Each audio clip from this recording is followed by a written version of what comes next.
To the truth. ఈరోజు మనకు ప్రధానమైన అంశం గురించి మాట్లాడుకుందాం.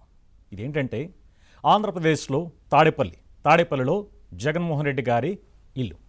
అక్కడ ఇంటి బయట ఒక ఫ్లెక్సీ ఉంటుంది.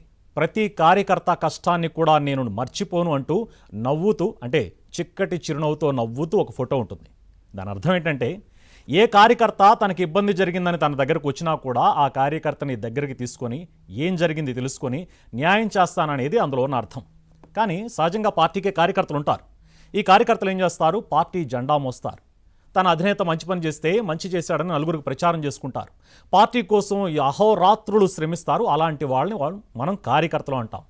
కానీ వైసీపీకి కార్యకర్తలతో పాటు కొంతమంది ఉన్మాదం కలిగిన వ్యక్తులు, విద్వేషాన్ని జనంలో నింపే వ్యక్తులు, సొసైటీలో సోషల్ మీడియాలో కూడా పేట్రీగిపోయే వ్యక్తులు కొంతమంది ఉంటారు. అలాంటి వ్యక్తులలో ఒకడు బోరుగడ్డ అనిల్ కుమార్.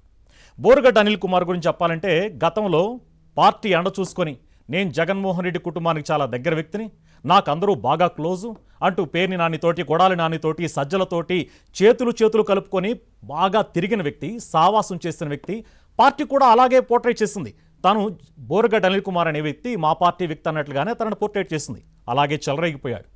పార్టీ అండ చూసుకొని గత ప్రభుత్వ హయాంలో పార్టీ అండ చూసుకొని టీడీపీ నేతలని, అధినేతని, వారి కుమారుల్ని, వారి భార్యని, అలాగే జనసేన అధినేతని, వారి కుటుంబాన్ని అనరాని మాటలు చెప్పాలంటే అవి మనం మీడియా ముఖంగా కూడా మనం చెప్పలేం. అలాంటి మాటలు మాట్లాడాడు. అవన్నీ వినడానికి కూడా చాలా అసహ్యంగా ఉంటాయన్నమాట. ఇలాంటి మాటలు మాట్లాడుతున్నప్పుడు పార్టీ ఎప్పుడు కూడా ఇతను తప్పు మాట్లాడుతున్నాడు, ఇతను మా పార్టీ కార్యకర్త అని చెప్పలేదు. అంతా మాట్లాడిన తర్వాత, పార్టీ అధికారం కోల్పోయిన తర్వాత, ఇలాంటి మాట్లాడిన వ్యక్తి మీద కేసులు అయిన తర్వాత, ఆ కేసులైన వ్యక్తి జైలుకి వెళ్ళిన తర్వాత, పార్టీ లీగల్ టీం ఏదైతే వైసీపీ పార్టీ లీగల్ టీం ఉంటుందో ఆ పార్టీ లీగల్ టీం ఒక ఇద్దరు కోసం పనిచేస్తుందని చెప్పేసి బోరుగడ్డ అనిల్ కుమారే అన్నాడు. అందులో నేనొక వ్యక్తిని, వైసీపీ లీగల్ టీమే నేను ఈరోజు బయటికి రావడానికి కారణం అని చెప్పి కూడా అతను మీడియా ముఖంగా చెప్పిన సందర్భాలను మనం గమనించాం. అలాంటి వ్యక్తి ఈరోజు బయటకు వచ్చినాక లీగల్ టీం ఒక రకంగా చెప్పాలంటే పక్కన పెట్టేసింది. ఎందుకంటే తాను మాట్లాడిన మాటలు ఇవన్నీ కూడా మనం లీగల్గా ఏం చేయలేం, ఇతను జైలుకి వెళ్లాల్సిన పరిస్థితి భవిష్యత్తులో అని పక్కన పెట్టేసింది. పార్టీకి చాలా చెడ్డ పేరు వచ్చేసిందని భావించేసింది. దీనికి సజ్జల రామకృష్ణారెడ్డి, గతంలో చెప్పుకునేవాళ్ళం సకల శాఖ మంత్రి అని సజ్జల రామకృష్ణారెడ్డి గురించి చెప్పుకునేవాళ్ళం. ఆ సకల శాఖ మంత్రి జగన్మోహన్ రెడ్డి గారిని ఎవరు కలవాలన్నా కూడా ముందు సజ్జల పర్మిషన్ ఉంటేనే, సజ్జల అపాయింట్మెంట్ ఉంటేనే, సజ్జల అనుమతిస్తేనే కలిసేవాళ్ళు.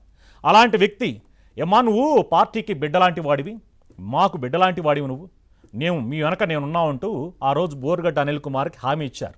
ఆ హామీతోటి చెలరేగిపోయాడు, ఇష్టం వచ్చినట్టుగా చెలరేగిపోయాడు. ఈరోజు పరిస్థితి రోడ్డు మీదకి వచ్చింది. నడి రోడ్డు మీద తాడేపల్లి ప్యాలెస్కి ముందు కూర్చొని ఈరోజు జగన్మోహన్ రెడ్డి గారు నన్ను కలవట్లేదు, సజ్జల రామకృష్ణారెడ్డి గారు నన్ను కలవనివ్వట్లేదు, నన్ను రౌడీ షీటర్గా పోర్ట్రేట్ చేస్తున్నా కూడా పార్టీ ఏమనట్లేదు, నా మీద రౌడీ షీటర్ లేదని కోర్టులు చెప్పినా కూడా నన్ను అలాగే పోర్ట్రేట్ చేస్తున్నారు, మాకు సంబంధం లేదు వైసీపీకి అంటున్నారు. ఎందుకు సంబంధం లేదు? నేను మీరు చెప్పినట్టే కదా మాట్లాడాను, మీరు చెప్పినట్లే కదా చేశాను అని ఈరోజు బోరుగడ్డ అనిల్ కుమార్ నడి రోడ్డు మీద భార్యతోటి కూర్చొని ధర్నా చేస్తున్న పరిస్థితులు వచ్చినాయి. ఎందుకు వస్తుంది ఈ పరిస్థితి? పార్టీ ఎప్పుడైనా కార్యకర్తను పెంచి పోషించాలి. ఇలాంటి ఉన్మాదం కలిగిన వ్యక్తుల్ని, సొసైటీలో విద్వేషం నింపే వ్యక్తులను ఎప్పుడు కూడా ప్రోత్సహించకూడదు. అలాంటి వ్యక్తి బోరుగడ్డ అనిల్ కుమార్. దీని గురించి మనతో మాట్లాడడానికి ప్రముఖ senior advocate, political analyst Muppada Subbarao garu మనతో పాటు ఉన్నారు. అలాగే senior TDP leader Bandaru Vamsikrishna garu కూడా మనతో పాటు ఉన్నారు. సుబ్బారావు